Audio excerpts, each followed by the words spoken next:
Ladies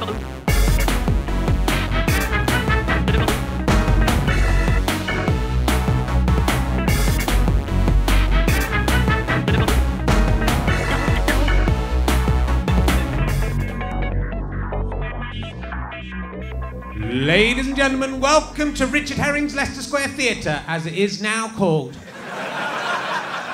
Welcome to Richard Herring's Leicester Square Theatre podcast. Will you please welcome the host of Richard Herring's Leicester Square Theatre podcast? It is Richard Herring!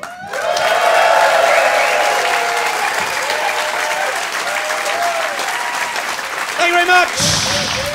Hello. Hello, welcome. Hello, welcome to Richard Herring's Leicester Square Theatre podcast, or as some of the cool kids have started calling it, RHLSTP. There's quite a lot of cool kids, and some of the uncool kids still doing it in the old way. I don't know if I was talking about the YouGov survey of the last couple of weeks. I don't know if I mentioned this last week, but I did notice that my fans on there are the most left-wing of any fans. They're slightly to the left of Stuart Lee fans. So they're more left-wing than They're more left-wing than Karl Marx fans. That is... which is pretty incredible. So we may, if I can get the internet working, we may talk a little bit about that. Yesterday I was on Sunday Brunch. I don't know if anyone watches that show. It didn't work out too well for me. I was a bit tired. I've not been very well this week. I was a bit tired. And it is kind of a slightly surreal experience. They were kind of at the start. It's Tim Lovejoy and Simon Rimmer. Bet he got teased at school. Because he has the same name as that bloke from off of Red Dwarf. So it's... sure, I did that joke in the last series, but no one listens back. And you know, they cover quite a lot in the 3 hours. So in the opening bit, Jason Manford was on, and Ollie Merce was on, and Catherine Jenkins, the singer, was on, and then there was a woman who was going to show them how to make shoes. Seems an odd. But just as they cut to her, she was making some shoes, and Jason Manford said, "Do we need to see her making shoes? We don't need to see it illustrated." A woman who was making marmalade. But my favourite bit was at the end, after it was all over, Ollie Merce. He's a singer from off of the X Factor, I believe. He's the new Robbie Williams, because we need a second one of those. And Catherine Jenkins, he said to her, "Oh, well, it was lovely to meet you." And Catherine Jenkins said, "You've met me loads of times." And he said, "Have I?" He said, "Yeah, we went out for an evening with a group of friends. We had a whole night together." And Ollie Merce had forgotten. I turned to Jason Manford. He said, "You know, if I'd said which one of those two people wasn't going to remember meeting the other one, it would definitely have been the other way round for me." So anyway, look, we'll crack straight on because we've got two fantastic podcasts. I'm a bit annoyed. I didn't notice till I got out here that I've been given the shit chair. Both of my guests have been given this fantastic chair. That seems very unfair to me. But anyway, let's crack on. I've got two guests. They're both coming on. They'll come on together. The first one is probably best known as the medic from Time Gentlemen Please, Charlie the medic. He also played Ian Snell, of course, in Excavating Rita. That's Trevor Lock. And also from the Ragu advert, it is Paul Putner. Will you please welcome Trevor Lock and Paul Putner? They've come on from the middle. There they go. Please sit down. Make yourselves at home. Pick up a mic. That mic you're sitting on. Paul Putner just sat on his mic. I did that earlier. It was quite a pleasant experience to sit on your mic. How are you, fellas? Yeah, very well, thank you. You're both bearded men, I notice. We are bearded men. That's right. What's the you got the part of the Captain Bird's Eye moving on from Ragu? No, I'm just because I was saying earlier that I gather it's really trendy to have a thick beard at the moment, and I just have it because I'm a middle-aged man, and it hides a multitude of chins, as I say. Yeah. That's not trendy, and I'm not doing it for any charity either. So there. I'm doing it for me. You could shave it off for charity. I believe Stuart Lee has a routine about that. So Paul, Trevor. That's right. I'm called Trevor. It's been a while since I've seen you. Yeah. It's the beards. I'm Nathalie, by the way. We haven't seen each other since 1999 when we last did this running Rich Not G. You played the small-faced boy, I believe. Is that correct? Yes. No, Trevor, you're not allowed to speak. We can't pay you to speak. You are allowed to. Well, you better. It'd probably be better if you do speak. You don't seem to have aged at all in the last 15, 16 years. Yeah. I'm not saying, Paul, that you have aged. It's hard to determine you when you haven't got an orange head on. That is it was difficult to tell how old the curious orange was. My skin has basically turned orange since then. What is the secret of this eternal youth that you have? Well, I drank a magic potion in the Amazon jungle in 1999, in fact. Yeah. And ever since then, life has stood still. Like Big John, Little John. Yeah. Before your time, we did discuss that. I think on a previous. I think that's another pointless reminiscence from the 1970s, which has been a running theme throughout this series. So look, we all first met. The way we all got. Well, you and I had met a year before, but we were in the play Excavating Rita. Yeah, we met doing that play, didn't we? That is how we actually got. Which was 1997. I think it was 1997. It was the summer of 1997. It was June, if I remember correctly. Yeah. Well, that's Battersea. when it began. It was Battersea. Yeah. In Battersea, we did Battersea start, and then we went to Edinburgh and did it. And I only lost £10,000 on that play, so I was quite. Now, in retrospect, I'm quite happy with that. That was quite. Well, and I then wrote 2 episodes of Time Gentlemen Please based on that play and made the money back. So that is that was a result. Recycling. Hopefully there'll be a Rasputin version of Time Gentlemen Please remix. Do you remember much about Excavating Rita? When we talked about it backstage, Trevor looked like he'd forgotten he was in it. No, I do remember. I remember the smell of the dressing room, actually. Oh, do you? Yeah, because I went near that dressing room this summer, and it smelled completely different. Oh, really? The one in Battersea? No, the one in the Pleasance up in Edinburgh. It was really fetid and quite nice, actually. It was a really nice smell. But it's gone, that smell. I can't remember. We were in the Pleasance, the one outside when they were upstairs. Look, someone's just put their hand around to close the... Look at that. No, I remember probably your arse. Yeah. Because Richard his character had to strip off in this kind of drunken breakdown. Yeah, whoever wrote it made me do that. That wasn't my doing. And of course, you're in these quite small venues. You've got someone going, oh, getting your clothes off, and you're stood right next to them, and then you just sort of there, just watching. Yeah. In detail. Yeah. Is it still bringing back any memories? Yes. Still, my arse is like your face, Trevor. You know, right? That sounds rude. No, I meant it in that it hasn't aged. Oh, okay. I thought you meant it's really hairy and a little bit too small. There it is. The actual anus is too small for the buttocks. Yeah. It's a size 4 anus on a size 10 buttock. But when I did... Wow. When I did Little Britain live... oh, yeah. We can talk about your less successful show. I had to sit very close in the wings to watch David Walliams strip off in a similar thing. And he got all his ideas from me. He's got a very big bottom for the size of his anus, though, hasn't he? Apparently. Big anus. A massive arsehole. But hang on, there was another 70s show. There is actually another weird link-up with Excavating Rita and Fist of Fun, anyway, and I'm slightly disappointed with Judy, in that we all got together again to do a read-through in a theatre, and the possibility a few years later that it might become an actual play in the West End, and Julia Sawalha was cast as one of the parts, which, you know, she got the part for some reason. She ended up getting cast somehow in that, and in Fist of Fun I had the Julia Sawalha shrine dedicated to her, and then after that we got on quite well in the rehearsals and we started going out with each other. Oh, that was quite weird. You failed to mention how she learned. Oh yeah, it was quite an awkward moment within it all. Thanks to Paul. So we're all sitting. We just done this read through in the West End, so we're up in a pub in St Martin's Lane, and the beer was flowing, and I turned to Julia and I went, so what did you make of the old Sawalha shrine?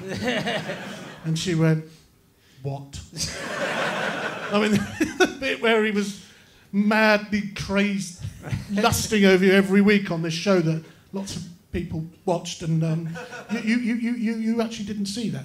You don't know what I'm talking about. And then she kind of went off. She stormed out with the hump. Yeah, she had the hump and stormed out. So I thought you'd blown it. I was really embarrassed because I couldn't believe she hadn't. No one had brought it up for the week, for the 2 days we were rehearsing. And then she... I thought you must have mentioned it to her. Well, why would you storm out? Why is that unpleasant to know that someone that is attracted to you once made a shrine about you? She thought we were... it was weird.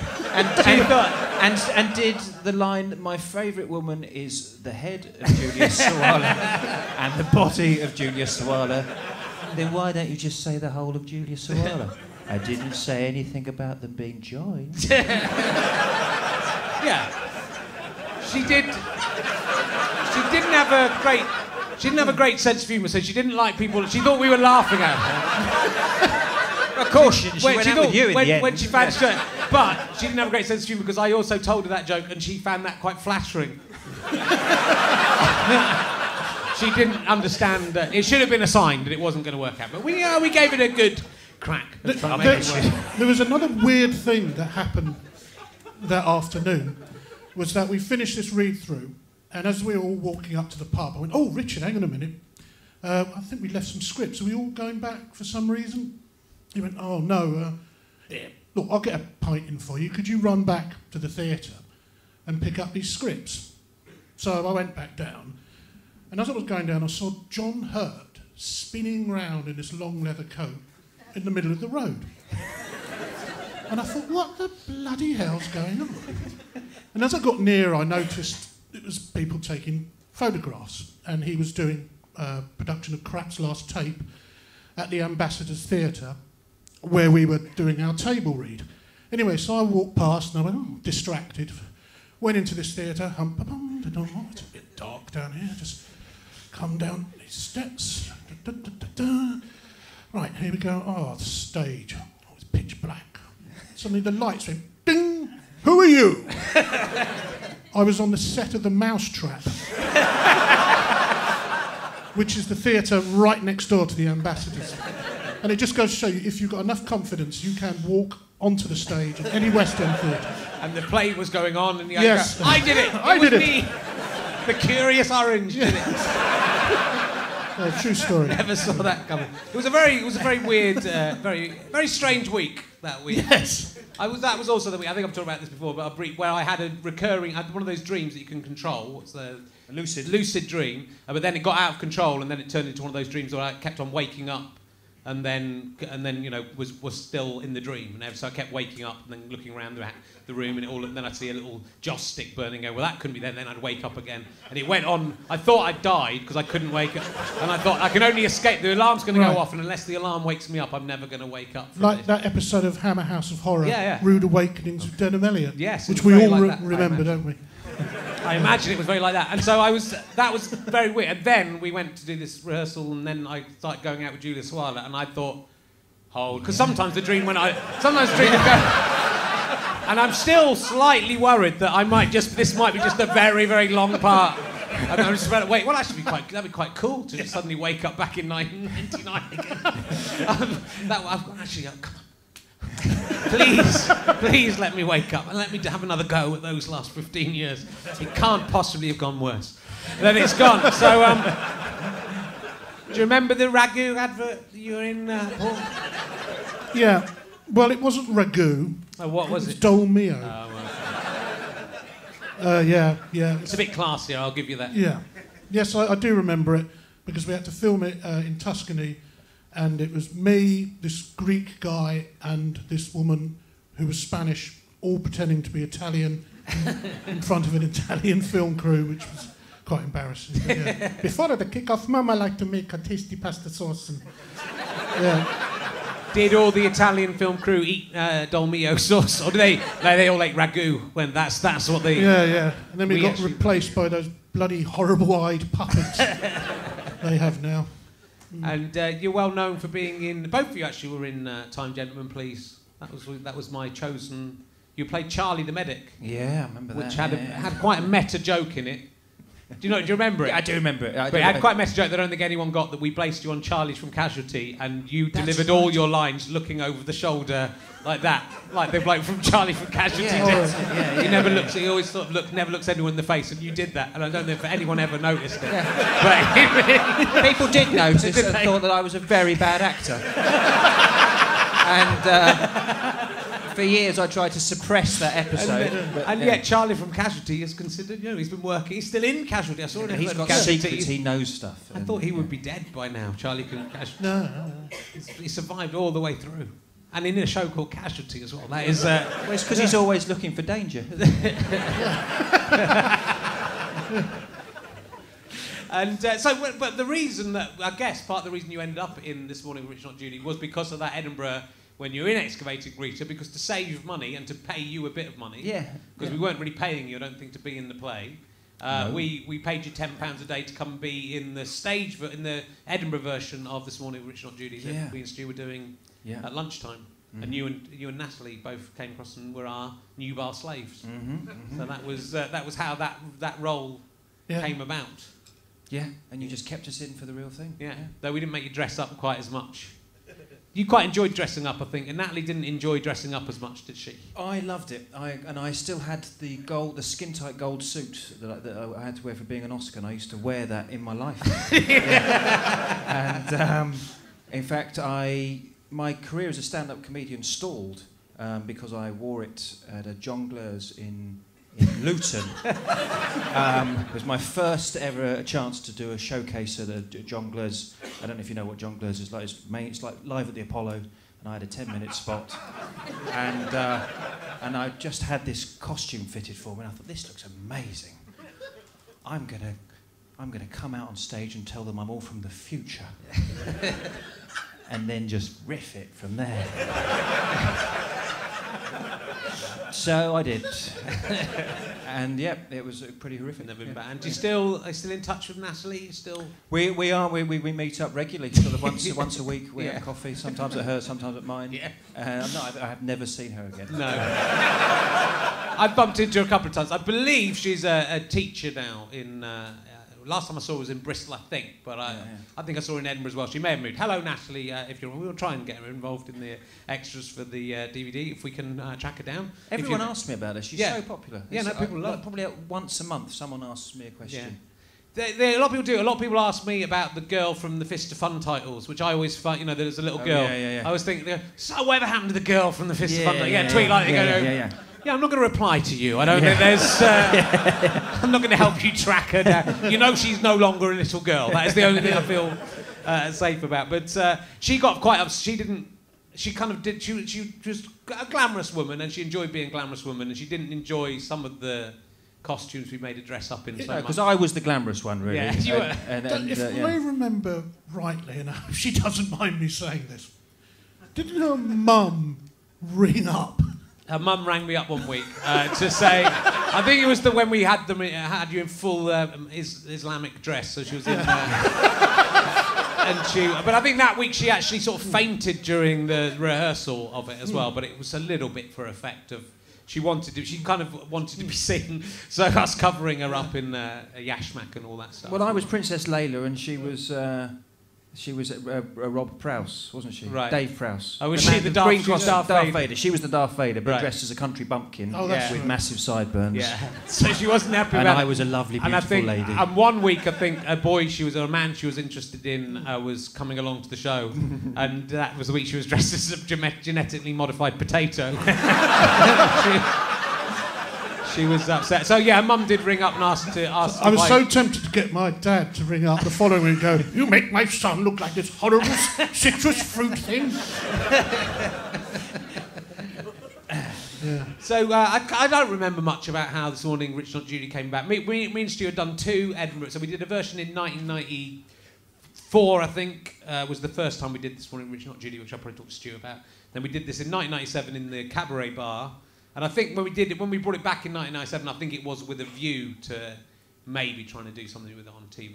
But it was we really left it to the last minute, because I've been writing a play. I think we were both doing solo, well, she was doing a stand-up show, certainly.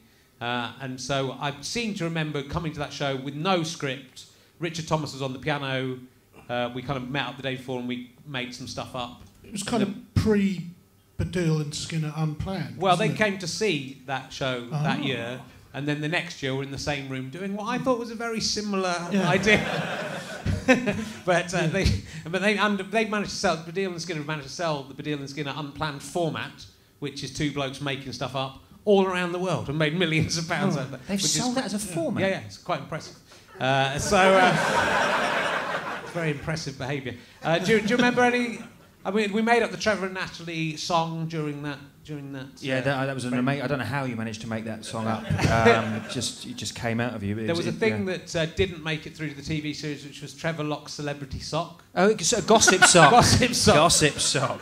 Now I've managed to syndicate that. Have you? Yeah, but personally, I don't have to do anything with it. Yes, it was a gossip sock. Yeah, it was a gossip sock. So we did. I think we did the King of the Show, and we did the King of the Show. Yeah. What was that thing they always used to bring on a tea trolley? Yeah. Well, that stayed, didn't it? It was a themed tea trolley. So they were in the Edinburgh version. They were the slaves for whoever paid the most money for a ticket became king of the show. Probably might talk to Stu about this later. And then they were served. They were his serving wenches, and whoever gave the least money for a ticket, because we auctioned the tickets, was the extra slave and had to go and buy the king something from the shops. So whatever they wanted, they had to go and get. And sometimes they didn't come back, and sometimes they did come back. But often they'd spent 5p on a ticket, so we didn't feel too bad making them miss half the show. But it was more of an interview. It was a bit like this. It was a sort of interview show. We got like guests in, didn't we? So you had that weird band who played the saw, Faust. Yeah, Faust. Which I'm sure Stuart will want to talk about. That was one of his bookings, and we had the guy from. Still, I don't even. Really embarrassed. The guy from, and I like them now. Rich Fulcher. No, she said there's something in the word shared. That guy. Oh yeah. Neil Hannon. Neil Hannon. Divine Comedy. Yeah. He was the Divine Comedy guy. He was one of the guests, but I'd never seen him really. I wasn't interested in music. And when we were doing the auction outside, he started bidding as a joke. And I took his bids, and then he was going, and then I got angry with him, and she went, "That's our guest." So I didn't recognise Neil Hannon, so that was... I remember I was actually a guest on it once as one of my comedy characters. And I turned up, and they said, what sort of intro do you want? I said, well, he's a kind of hapless, useless comedian. And you say, here he comes, it's Frankie Tan, he's not very good. And then introduce me, and I'll come on and do my turn. And of course, I'm introduced as, here he is, it's Paul Putner in a wig pretending to be a silly man.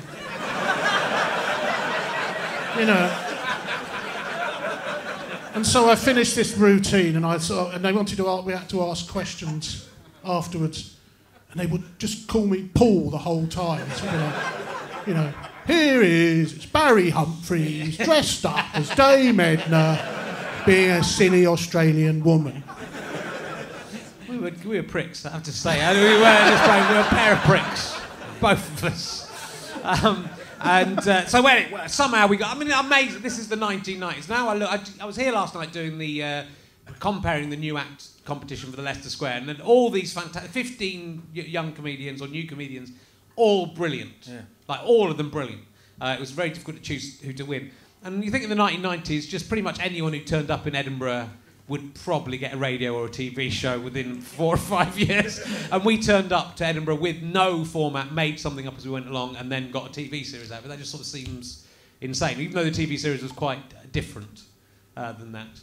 So I feel sorry for these fantastic... and I'm scared of them because they're brilliant and much better than me and have lots of energy and ideas. But then also, there's so many of them that the good ones are probably going to fall by the wayside. There'll be no way for them to get through, the really good ones. So somehow we got a TV series that I think sort of started that year. I think that's right. No, it's next year, wasn't it? The following spring, yeah. Following spring. Yeah. But we used to do these kind of run-through rehearsals at the Battersea Arts Centre. Do you remember that? I do, for the first series, wasn't it? And then we did the Riverside in the second series, I think, yeah. And the Curious Orange was just me in an orange leotard. Do you remember? Yeah. With my head through a table. Then I had to sort of pull out and do a somersault.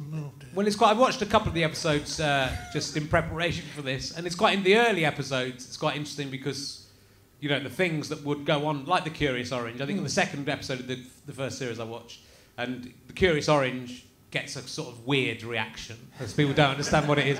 And at the end, I say you'll all be doing it in the playground in a couple of weeks. Even those of you who aren't at school, you'll still be doing it. You'll be going into the playground in order to do it. So we kind of some things we stuck with, like the Curious Orange, which didn't work. Yeah. There was Gary Putner, which we didn't stick with. Well, I tell you what, this shows how thick I was at the time. I remember you telling me about a couple of weeks later, you went, yeah, I've been I've been in this chat room and sort of people aren't really going for the Curious Orange. And I said, well, where is this chat room? Where is it that you talk to this? Is there a bar? And I genuinely just didn't have any idea of the internet. And well, it was it was very early days. Yeah. So, yeah. And then they said, oh, they all like you this week. The following week. So, oh, there you go. But I think we had confidence in some of the things because, like a lot, things like even History and Pliny, the first couple of weeks that goes out, people are it's just silence from the audience. It's like, what the fuck is this? And then, but as it goes on, it becomes sort of hysteria over everything. So, but do you remember Gary Putner, which we did in the first week? Yeah. Because it was a lot. What's incredible about it was nearly all live. So there was a few pre-recorded sketches, but we were doing everything live, and you were quite nervous about doing live stuff. I seem to remember. Well, I think you got it slightly wrong. Gary Putner was in the first series. Yeah. In the ironic review, he was this kind of gauche, that's right, kind of Gary Bushell sort of character in those little sequences. And you said, we've written this thing we want to put in the second series. Oh, right. Which is a monologue to camera. And we had to film this before we did the live recording. And I did it, and it was always very quick, very quick. And I did it, and it wasn't very good. And I remember just being on a train coming back from Edinburgh, talking to one of these comedians, and his girlfriend said, yeah, I really enjoyed the second series, apart from this awful Cockney bloke they had on halfway through. It's terrible. And I went, oh, really? Yeah, that was me. Well, it was nice. I think, again, if we'd stuck with it, it might work, because the idea was just basically Richard Littlejohn and Gary Bushell every week in the Sun, their column where you couldn't make it up, and then they would just say something, and every week it would be and so it was just like every week you were meant to go, you were having a laugh, which then turned to be quite a successful catchphrase for someone else. And then slightly changed, so you're having a bath and things like that, wasn't there as well? But it was just confusing. Yeah, well, it could have been Gary Putner da movie. Might have happened, but It's interesting. It's interesting the way the things we could have been in Les Mis now. And you were Thaddeus in the Sunday Hero sketch. Oh yeah, that was my big part. Yeah, it was. Yeah. I enjoyed that. I watched that one today. Oh really? Yeah. Okay. So it was Jesus and the disciples as if they were children at school, and you were the disciple who didn't have anything to do. Do you remember it? And he's going, are you happy? Is everything all right? There's a brilliant line that didn't get a laugh, which is Stu as Jesus going, is everything all right at home with your mum and dad?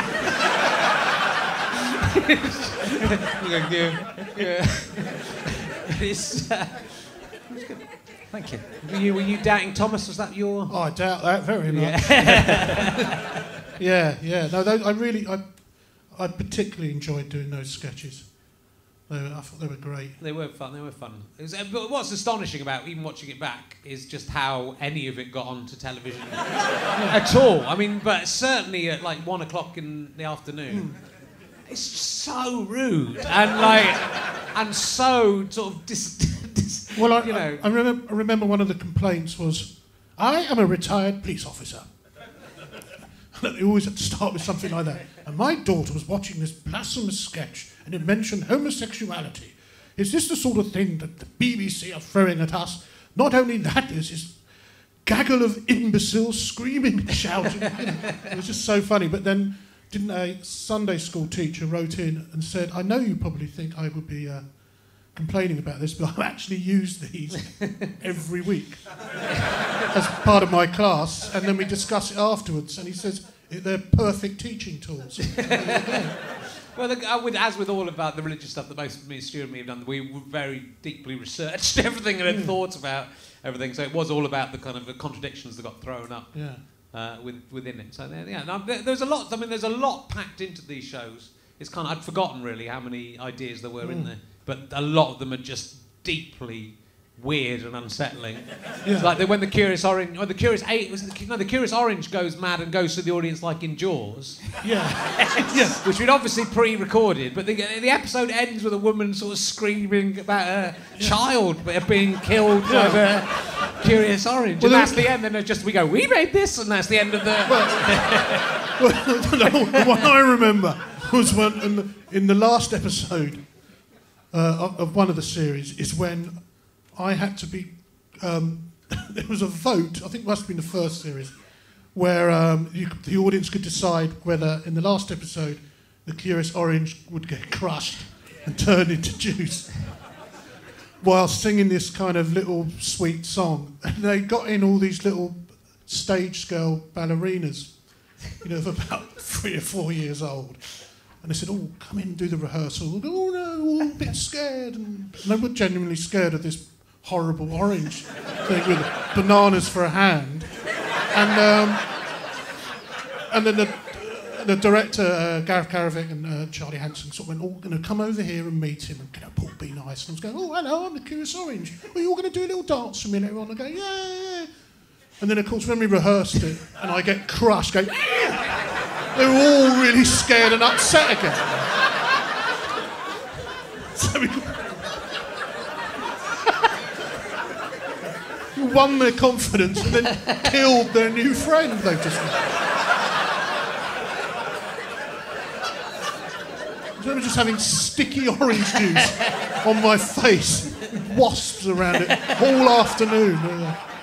Anyway, sorry. Did people recognise you as the curious orange in the street, or did you?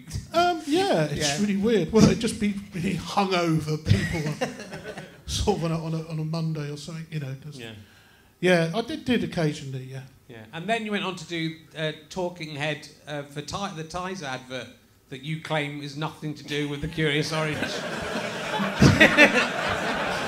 I genuinely believe that. You genuinely believe that? Yeah, yeah. We need. Have you seen the adverts? Have you seen the adverts you're in of the curious orange, like Tizer head, the Tizer orange? Yeah, yeah.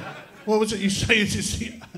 Because it was on the bumpers for CD UK, and you said, and here, because we used to all get introduced at the beginning of the live recordings, going, "Here he is, Paul Putner, the only crimson head disembodied creature who appears on a weekend in 2 separate programmes." Yeah, well, there you go. Yeah, nice someone made some money out of that. And have you seen the have you seen the annoying orange? Yes. Have you seen that it's a YouTube thing? Yeah, especially with my young nephew, when my mum and his gran said, your Uncle Paul, he used to do a thing called the Curious Orange, long before the annoying orange. Do you want to have a look on the YouTubes? It's boring. That was it. Then he showed me about an hour of annoying orange. Is it good? It's annoying. The annoying orange sued, the people who made the annoying orange sued someone else for doing something similar.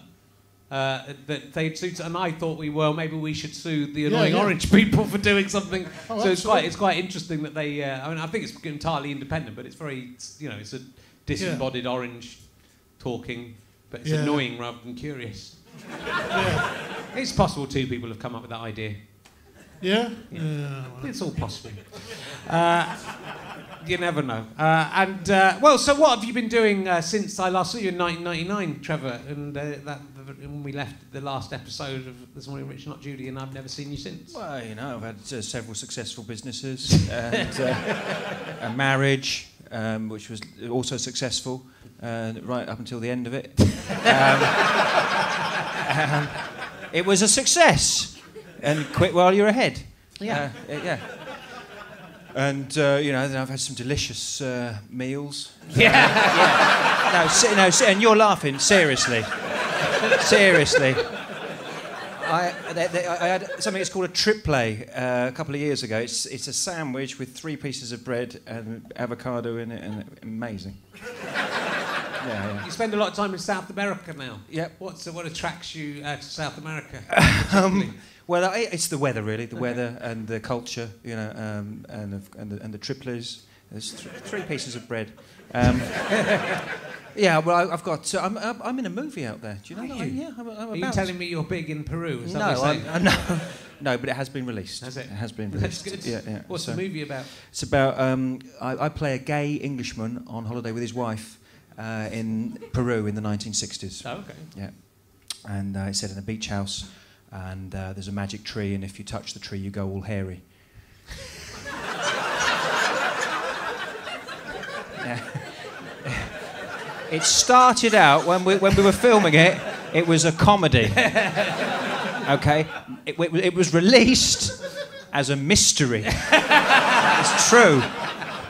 It's a mystery movie. Do you speak in English in the? I speak in Spanish. Spanish. Right? Yeah, I speak. Do you speak Spanish? I speak Spanish in my own life and on film. Yeah. Speak some. Say I've got a very small face in Spanish. Yo tengo una cara chiquitito. Muy chiquitito. Good. You finally bastante guapo. What about you, Paul? You've done. You did a film that opened the Cannes Film Festival or something.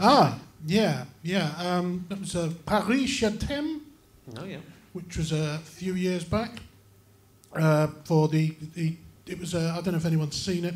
It's one of these portmanteau movies where there's lots of little stories all about Paris, set in a different arrondissement. A little 5-minute love story. And mine was by the Eiffel Tower for the director Sylvain Chomet, who did the Bellevue Rendezvous, the animator. Anyone aware of him? Yeah. Very good. The Illusionist. Bellevue Rendezvous was excellent. The Illusionist. So that was interesting, and I had to be a kind of comical mime artist, or terrible mime artist, in fact, which was great fun. And it's a strange thing how that came about, because I remember thinking that you lay seeds for jobs very early on, sometimes without realising it. And I remember when I was at drama school, I was asked to do a Saturday night cabaret thing where I said, let's do a silly mime.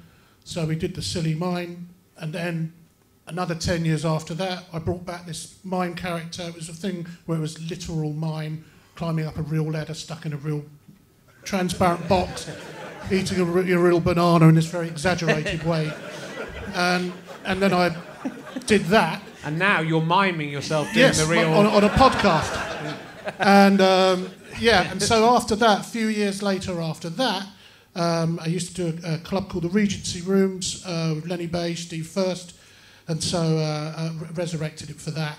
And then I got asked to do it for Little Britain in the first series, and then Sylvain Chomet saw that, and then put me in this thing, like 20 years after the first time I did it. So it's strange how you get these.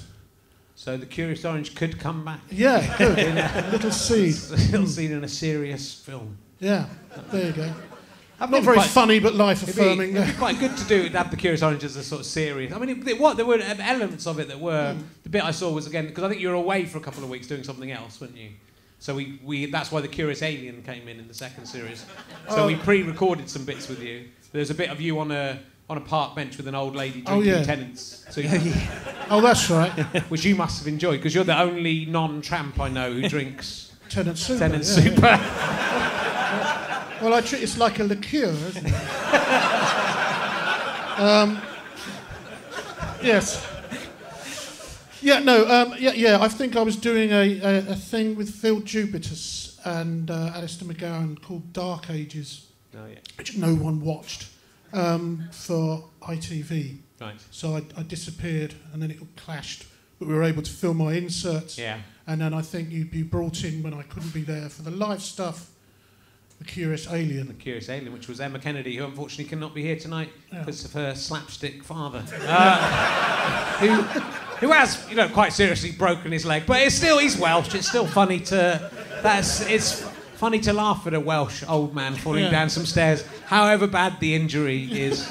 She did give me permission to. In fact, she suggested that I say stuff like that. So it's a shame not to have here to discuss Nostradamus and the sexual chemistry between me and Nostradamus, but maybe we'll interview her somewhere else about. I mean, there's so much strange stuff. I mean, that is a very. Explain that. Was the real sexual tension between you two outside of that costume or character, or was it the character that you were attracted to? We have a very interesting relationship, me and Emma, over the years. I think. I think we've never. Our moments of amorousness towards each other never quite matched. And I'm not sure we ever really were amorous. I mean, she's sort of like my sister, which is why I want to fuck her. But we never... Have you got a sister? Yeah, I have, but, I can't fuck her because it's against... Okay. I'd like to, but I can't. So, like with Emma, Emma isn't my sister, so I can. So she's like my sister. Yeah, okay. She looks identical to my sister. When we did the Oxford Review together, there was a time when she said had to share beds sometimes, and she said, "Can I share your bed?" And I said, "Yeah." And then in the middle of the night, I kind of, chanced my arm, and then not in a bad way. I just sort of used your arm. My arm. I sent out a probe to see if there was life. And then... where's this going? Then she... It was the 80s. Men and women were different. She laughed openly at me and then said... and I pretended to be asleep. But then, like, years later, when we were in Edinburgh, she kind of got quite... I got involved with one of the actresses in one of the plays, and she got all of the actresses? One of the actresses. I don't got involved with a lot of actresses, but I got involved with the actress in one of the plays, in playing High Sleep with Jesus, and she was in that as well. And I was in that. Yeah, you were. And she was sort of quite jealous. She didn't talk to me for like a week, and then I said to her, "The thing is, Emma, like all these other women will come and go in my life, but you will always be there." And that made her all right. She was happy. What a line! It was pretty much true. Yeah, pretty much true. So we have a nice platonic relationship that had a couple of, it's like have you seen that film Sliding Doors? It's a great film. It's an amazing film. Coincidentally came out the year we did the first series of This Morning with Richard and Judy, and The Truman Show, your other favourite film. It was a great year for comedy. But then it was quite bizarre within the idea of the Nostradamus character, apart from it being 1999, and I was quite obsessed with Nostradamus, and I wrote a play about Nostradamus that year as well, which was a bit more serious. It was a woman on a pretend Bernie Clifton horse. Yeah. Pretending to be a man. Yeah, that's what got it for me, And so the episode I saw, just that I watched it before, she comes on and there's obviously a bit of sexual tension. She's predicted we'll kiss. She gets something wrong, so I have to punish her. I'd forgotten about this, so I sort of twist her false leg. She goes, "No, properly punish me." And so she rips open her... she rips open her top, and she's got like a false male chest that I then have to tweak and stuff. But then I think, doesn't it turn out later on that she is a woman pretending to be... Yeah, I think so. And then I think she rips off the male chest, and there's a false woman. Yeah. But wasn't... So it's very, it's like, and it's sort of me, and she's going, "Oh, punish me," and I'm tweaking her nipples. Yeah. And like on at 1 o'clock in the morning, afternoon, on a Sunday, I'm kind of tweaking her nipples. And she's going, "Oh." You didn't also write the particular episode of when things fall out of cupboards. There was one where Kev Eldon is pouring a big tin of baked beans over her while she's having orgasms. I didn't. He didn't write that. Stu wrote that. So I'll talk to Stu about his how he got on with Emma. See whether they ever. We've known each other for a long time, me and Emma. So it's a shame she's not here, but also hilarious. It's not at all amusing. I'll ask you some emergency questions because people will want to hear those before we go. Right. I've got an emergency question. It's called Desert Island Dicks, and so I think it's going to surprise you. What 8 Richards would you take with you to a desert island if you had to take 8? So when you think quite seriously about it, which if you had to take, when you're going to be stranded on a desert island with 8 Richards, which 8 you could select the 8 Richards. I'm already on there. I'm like the William Shakespeare and Bible Richard. So you've got me, just so that you don't have the embarrassment of not choosing me. All right. So 8 Richards each. Okay. And they all have to be different, and they have to be the 16 that you would take to a desert island. That should fill up the time for the rest of the podcast. Okay, I'll start. Yeah. I would take Richard Keel, the late actor who's just died, who played Jaws from The Spy Who Loved Me. Yeah, don't think anyone's chosen him. Right. That's a good choice. I would choose Richard Jobson, the lead singer of The Skids. Yeah, he married... who did he marry? He married someone like... I want to say Toyah, but it wasn't Toyah, wasn't it? No. Muriel Gray, maybe? I think so, yeah, maybe. Okay. He did a lot of TV presenting. Right, okay. I would take... the good thing Dickie Davis. Dickie Davis, that's good. Because you've thought, Trevor, this is good, this helps. I mean, you can have him. Okay. It doesn't help because I've lost 3. Yeah. Okay. You can chip in and, you know... The good thing about this is it's kind of funny for a little bit, and then it gets really boring. Okay. And then it becomes really funny again, and it just... Well, I'll take Keith Richard and Cliff Richard. Okay. And Richard the Lionheart. Yeah. And could have gone for Wendy Richard, the triumvirate of Richards. She's not really a Richard though, because she hasn't got a Richard. You know what I mean? Okay. Ricardo Montalban from Fantasy Island and the Wrath of Khan. He'd be very good on an island. Yeah. Okay. He'd be good. That's a good choice. Yeah. No one's had him because he could be, you know, if you could have the little guy as well. All right. Richie Rich, the cartoon character from the Archie comics, who is eventually died and became Casper the Ghost. Okay. I'd have Richie Richardson, the former West Indies number 3 and one-time captain. Yeah.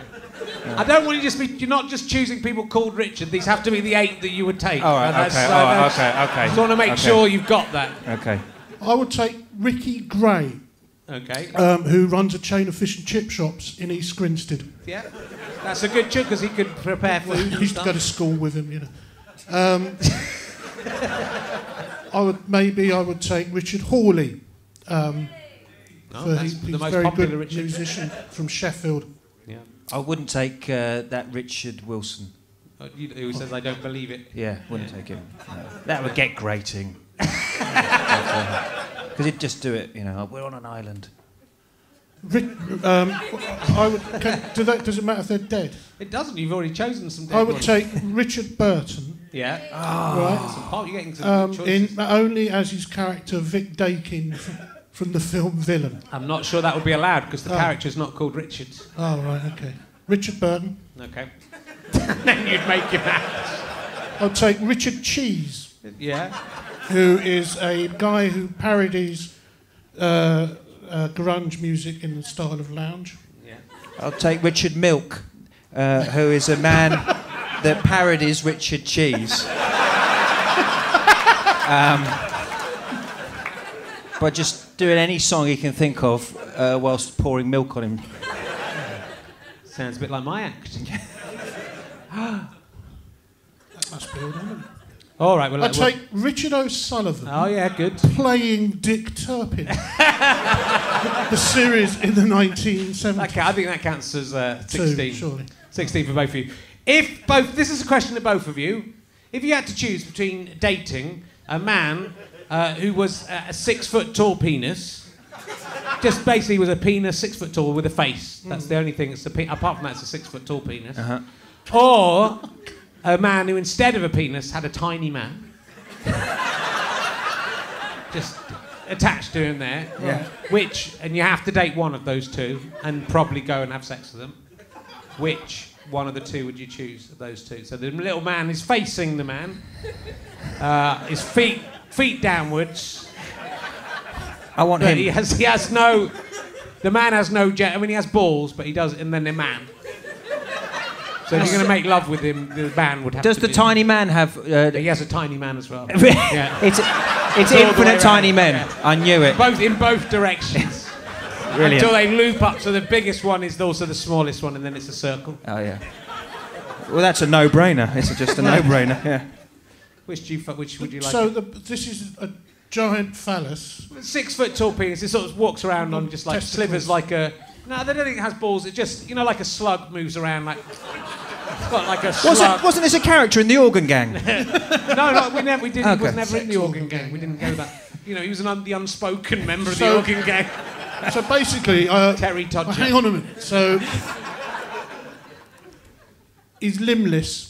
He's got balls. He walks on his balls. But no, he hasn't had balls. He has a slug-like. Just the bottom of his penis shaft is a slug-like. No, he should walk on his balls. Well, that would hurt. No, he'd be in terrible pain. Right, and every time he moved. Oh yeah, because of course there's no nerve endings at the base of the penis. Yeah. Not in this slug-like arrangement. And presumably the only orifice is the little eyelet at the top. That's right. Yeah. The little eyelet. That's the correct term for it. Yeah. I'm not going to say the race. The external meatus. Yeah. The herring's eye, as I've been trying to popularise to call it. So where is the face? Is it just on his on the helmet? Frenum thing. So it's the frenum, yeah. So it's really sad. Yes. And then his eyes are either side of that, and then his mouth is sort of underneath the place where the foreskin meets the. It's quite a messy. Maybe it's on the other side. Where the food collects. Yeah. So those are which would you choose? I think because at least there's one personality you'd have to deal with. Yeah. With the other option, you've just got all these thousands of people trapped in this awful. You'd never get bored. David Cronenberg, Pan's Labyrinth. Oh. But you're going on a date, Paul. You've got to think about it. You're going on a date. Oh, it's a date. Yeah, you're going on a date. Your date doesn't really have a proper mouth. You're going to have to do all the talking. It's just going to have to nod or maybe wink. And you won't be sure if it's actually winking. It could have something in its herring's eye and just be. So you'll never know if it's really enjoying your anecdotes. Whereas the other one, I would know because he'd be laughing and his shoulders would be going up and down, and then God knows what might happen then.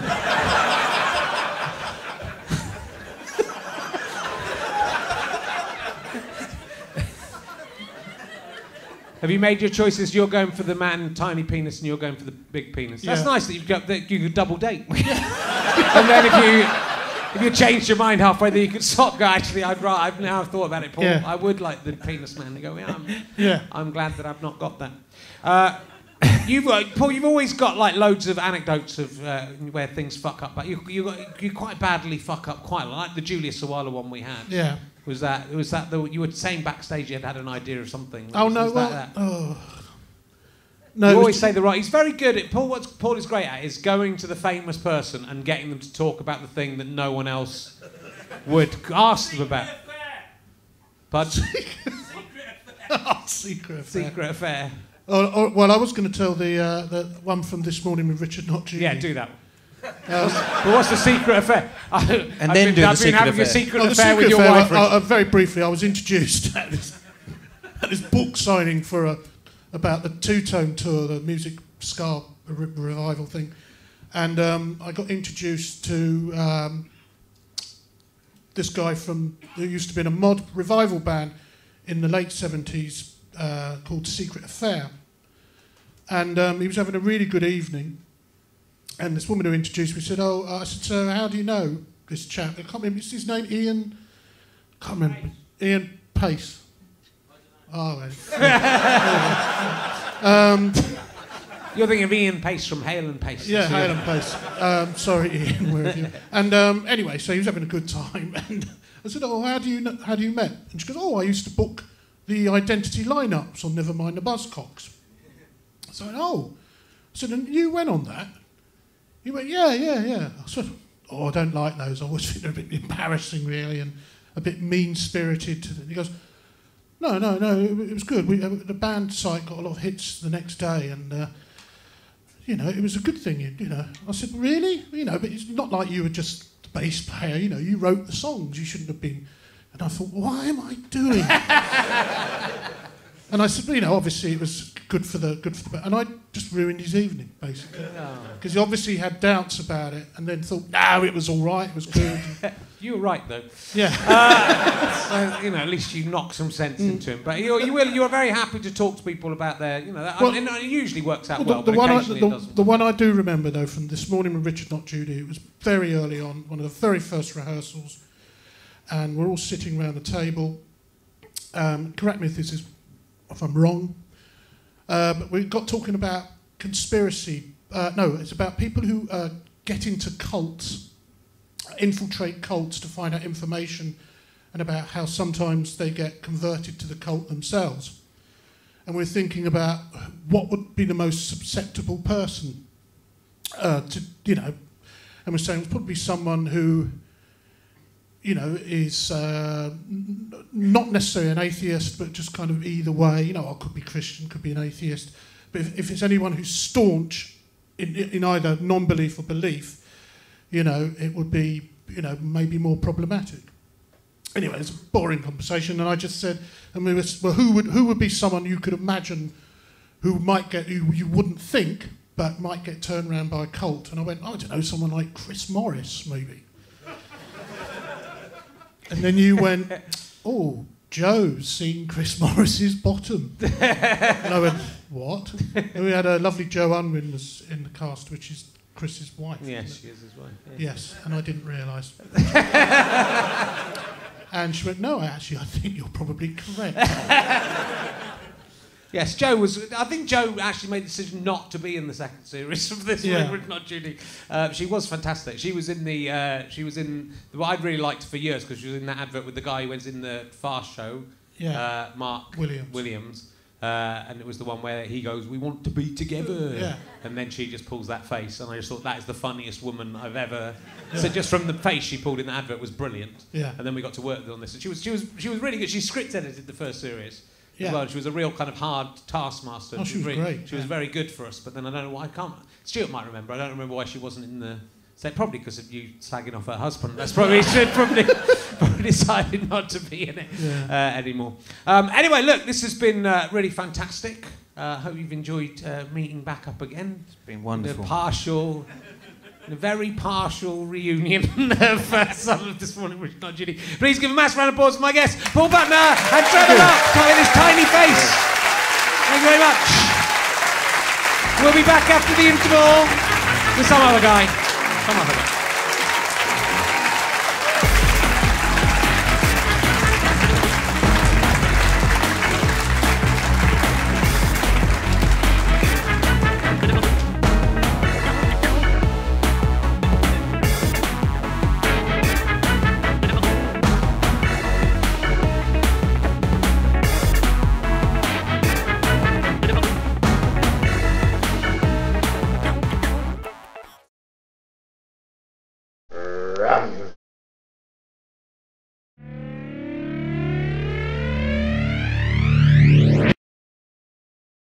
How'd you like them sky potatoes?